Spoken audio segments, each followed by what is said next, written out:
5 നേരത്തെ നമസ്കാരം. സൃഷ്ടാവിനെ അനുഭവിക്കുവാനുള്ള നിഗൂഢ കവാടം. ക്വാണ്ടം തത്വങ്ങളിലൂടെ ഹിമാലയൻ മാസ്റ്റർ. എല്ലാവർക്കും നമസ്കാരം. എൻ്റെ പേര് ജുദൈറ. ഞാനൊരു എഞ്ചിനീയറിംഗ് സ്റ്റുഡൻ്റ് ആണ്. കൂടാതെ ഞാനൊരു ഹാഫിലത്തും കൂടിയാണ്. നമസ്കാരം മാസ്റ്റർ. ഇസ്ലാമിൽ 5 നേരത്തെ നമസ്കാരം ക്രമപ്പെടുത്തിയിട്ടുണ്ടല്ലോ, അപ്പൊ അതിന് പിന്നിലുള്ള രഹസ്യം എന്താണ്? രഹസ്യമല്ല, സയൻസ് ആണ് ശരിക്കും അതിന്റെ പിന്നിൽ. 5 നേരത്തെ നമസ്കാരം ഇസ്ലാമിലെ ഒരു ആത്മാവെന്ന് പറയാം. ഇസ്ലാമിന്റെ ഒരു ആത്മാവാണ് 5 നേരത്തെ നമസ്കാരം എന്നുള്ളത്. അത് കഴിഞ്ഞിട്ടുള്ളൂ വേറെ എന്തിനും ഒരു പ്രസക്തി. ഇസ്ലാമത വിശ്വാസവുമായിട്ട് കിടക്കുന്നതിൽ 5 നേരത്തെ നമസ്കാരമാണ് ഏറ്റവും ഒരു യൂണിവേഴ്സൽ തലത്തിൽ വരുന്ന ഒരു ആത്മാവെന്നൊക്കെ വരും. ഒരു വസ്തുവിന്റെ ഒരു ആത്മാവുണ്ടാവും, അത് കുടികൊള്ളുന്ന അതിന്റെ ക്രീം അതാണ്. അപ്പൊ ഇത് 5 നേരം എങ്ങനെ ക്രമപ്പെടുത്തിയെന്ന് ചോദിച്ചാൽ ഒരു വിശാലമായ സയൻസ് പറയേണ്ടി വരും ഇതിന്റെ പിന്നിൽ അതിനിഗൂഢതയും സയൻസും മനുഷ്യന്റെ ബ്രെയിനുമായിട്ട്, നമ്മളുടെ ചിന്താസരണികളുമായിട്ട് ഉള്ള ഒരു സംഭവമാണ് അവിടെ നടക്കുന്നത്, യൂണിവേഴ്സുമായിട്ടുള്ള ബന്ധം. അപ്പൊ ഖുർആന്റെ തലത്തിൽ ഇത് വരുമ്പോൾ ഞാൻ മറ്റുള്ളതിലെ കാര്യങ്ങളിലേക്കൊന്നും കടക്കുന്നില്ല. ഈ ചോദിച്ച ചോദ്യത്തിനുള്ള ഒരു ആൻസർ. ഇപ്പൊ സുബിഹി, അതിരാവിലെ, ഹിന്ദിയിൽ അത് ശുഭ എന്ന് പറയാം, ശുഭാജാന്തോ എന്നൊക്കെ പറയില്ല നമുക്ക്. സുബിഹി അല്ലെ ശുഭ അല്ലെ പുലർകാലെ, അത് അറിയുമ്പോൾ തന്നെ എല്ലാ പ്രാർത്ഥനകളും വന്നിരിക്കുന്നത് എന്താണ്? അപ്പൊ അതിരാവിലെയുള്ള പ്രാർത്ഥനയിൽ നിന്ന് തുടങ്ങുക ആദ്യത്തെ ഒരു നേരത്തെ നമസ്കാരം, ആദ്യത്തെ തുടങ്ങുക അവിടെ നിന്ന്. അപ്പൊ മനുഷ്യൻ ഉണരുമ്പോൾ മനുഷ്യന്റെ ബ്രെയിൻ വേവ് എന്ന് പറയണേ ഒന്നിലി തീറ്റയിലായിരിക്കും, അല്ലെങ്കിൽ ഡെൽറ്റയിലായിരിക്കും, അല്ലെങ്കിൽ ഗാമയിലായിരിക്കും. സാധാരണഗതിയിൽ നമ്മൾ മയക്കത്തിലും ഉറക്കത്തിലൊക്കെ ആയിരിക്കും ഗാമ, തീറ്റ, ഡെൽറ്റ അതൊക്കെ സംഭവിക്കുമ്പോൾ. ഇവിടെ അല്ലാതെ ഒരു കൺസെപ്റ്റ് അതിനതീതമായിട്ട് പോയിട്ടുണ്ട്. സയൻസിനെ വിട്ടിട്ടൊരു കൺസെപ്റ്റ് അവിടെ പോയിട്ടുണ്ട്.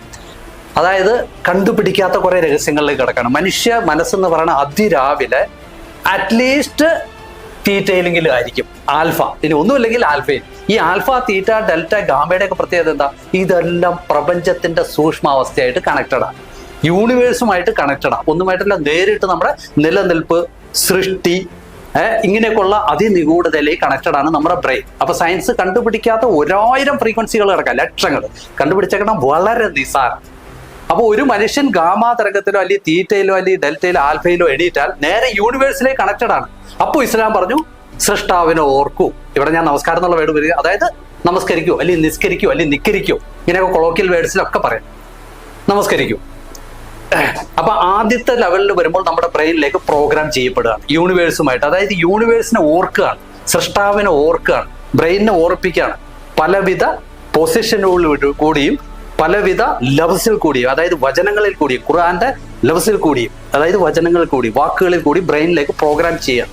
അത് ആ നമസ്കാരത്തിന്റെ പൊസിഷൻ അറിഞ്ഞിരിക്കണം. ഓരോ പൊസിഷനിലും എനർജി എങ്ങനെയൊക്കെയാണ് പ്രവഹിക്കുന്നത്, അത് ചെന്ന് എവിടെയാണ് യൂണിവേഴ്സുമായിട്ട് കറക്റ്റായിട്ട് മിങ്കിൾ ആവുന്ന പൊസിഷൻ ഏതാണ്, ഇതെല്ലാം നമ്മൾ ആ ശാസ്ത്രത്തിന്റെ നിഗൂഢതയിലേക്ക് കടന്നാലാണ് പിടികിട്ടും. അപ്പൊ ആദ്യത്തെ ഒരു ഓർമ്മപ്പെടുത്തൽ പുലർകാലെ തന്നെ, അതിന്റെ സമയം കുറച്ചങ്ങോട്ടും ഇങ്ങോട്ടൊക്കെ മാറുള്ളൂ, സദാസമയം മിനിറ്റുകൾ അങ്ങോട്ട്. ആദ്യത്തെ നമ്മൾ ബ്രെയിൻ പ്രോഗ്രാം ചെയ്തു, സൃഷ്ടാവുമായിട്ട് സംവദിച്ചു, അല്ലെങ്കിൽ പ്രപഞ്ചത്തെ ഓർത്തു. ഈ സൂക്ഷ്മമായ ഏകാന്തമായിട്ട് എന്തിനും അതീതമായി നിൽക്കുന്ന, ഭൗതികത്തിന് അതീതമായിട്ട് നിൽക്കുന്ന സൃഷ്ടിയെ നമ്മൾ ഓർക്കുന്നു, അതായത് സൃഷ്ടാവിനെ എന്ന് നമ്മൾ പറയേണ്ടി വരും. അപ്പൊ അത് രൂപമല്ല, അതിലേക്ക് വേറെ സബ്ജക്റ്റ് വരാണ്. രണ്ടാമത് നമ്മൾ ഭൗതികത്തില് നിരവധി സംഭവങ്ങളെ നമ്മൾ നേരിടാം.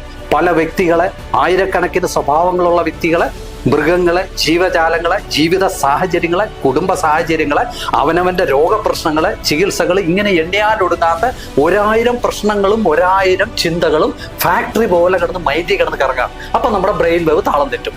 അപ്പോൾ ഈ പറഞ്ഞ ആൽഫയൊക്കെ തെറ്റും.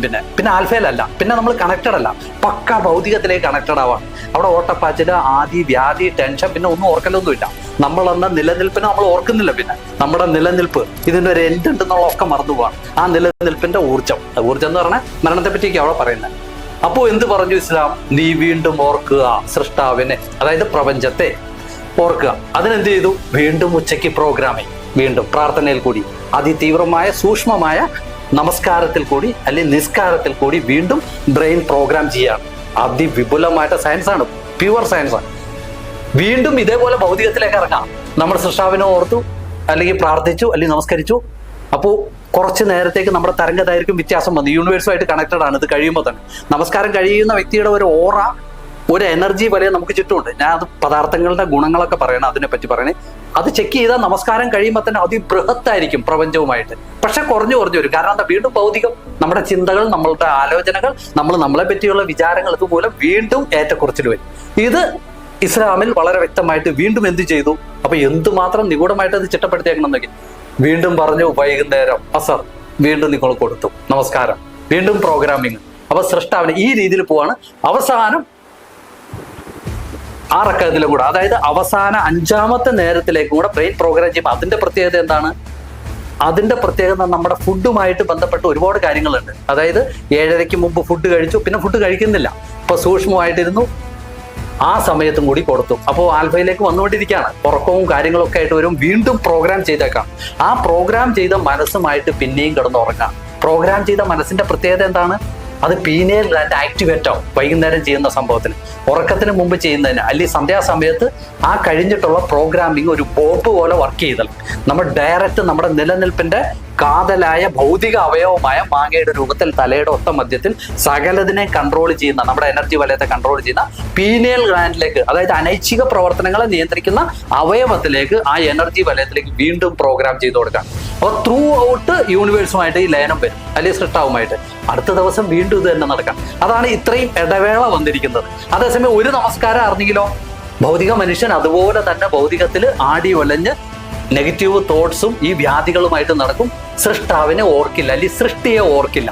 അതുകൊണ്ടാണ് നമസ്കാരം എന്നത് വളരെ നിർബന്ധമാണ്. 5 നേരം അത് ഒരു ആത്മാവാണ് ഇസ്ലാമിന്റെ. അതൊരു ക്രീമാണ്, അരച്ച് കലക്കിയെടുത്ത ഒരു ക്രീം കിട്ടൂലേ, എടുക്കുമ്പോഴേ 5 നേരം പ്രാർത്ഥിക്കുന്നുണ്ട്, നമസ്കരിക്കുന്നുണ്ട്. ഈ ചോദ്യത്തിലേക്കുള്ള ഒരു വരവ് വരും.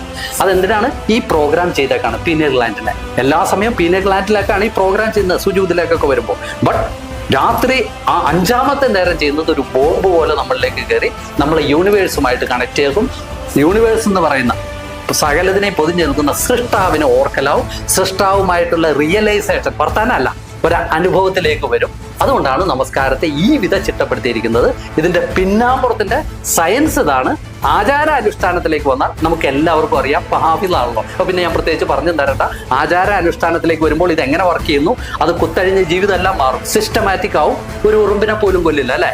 5 നേരം നമസ്കരിക്കാൻ ആകെ ഒരു ഉറുമ്പിനെ പോലും കൊല്ലാൻ പറ്റില്ല. അങ്ങനെയാണ് അതിൽ പറഞ്ഞു വെച്ചേക്കണേ. ആർക്കറിയാം അല്ലെ? ഒരു ഉറുമ്പിനെ പോലും ചവിട്ടാൻ പാടില്ല. എങ്ങനെ പറഞ്ഞു വെച്ചേക്കണേ? 5 നേരം നമസ്കരിക്കുന്ന ആള് ഒരു തീപ്പെട്ടി കൊള്ളി എടുത്താൽ അത് അവിടെ തന്നെ കൊണ്ടുപോയിടണോ? ആരെങ്കിലും പാലിക്കുന്നുണ്ടോ? അത്ര കറ കളഞ്ഞ ആളാവാൻ പറ്റുമോ? അതുകൊണ്ടാണ് നബിയായി തീർന്നത്. പറഞ്ഞേട്ടല്ലോ. അപ്പൊ അങ്ങനെ മനസ്സിലാക്കുക. അതാണ് ഇതിന്റെ യാഥാർത്ഥ്യം. Okay, thank you.